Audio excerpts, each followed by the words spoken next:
বাবা, সূর্যটা আজ কত সুন্দর উঠেছে। প্রতিদিন তোমার সাথে মাঠে কাজ করতে এসে আমার মনে হয় এই মাটি আমাদের সবচেয়ে বড় শক্তি। হ্যাঁ মা, তুই ঠিকই বলেছিস। এই জমিটা শুধু মাটি না, এই জমি আমাদের আশা।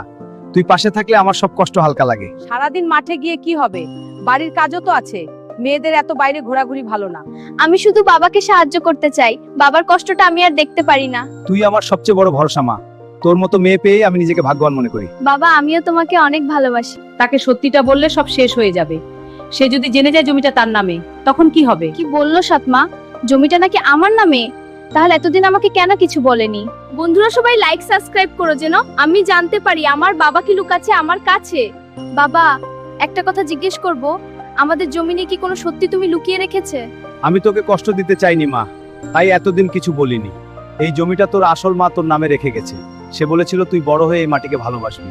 তাহলে সৎমা এতদিন কেন এই সত্যিটা লুকিয়ে রেখেছিল? সে ভয় পেত তুই যদি সব জেনে যাস তাহলে হয়তো এই ঘর ছেড়ে চলে যাবি।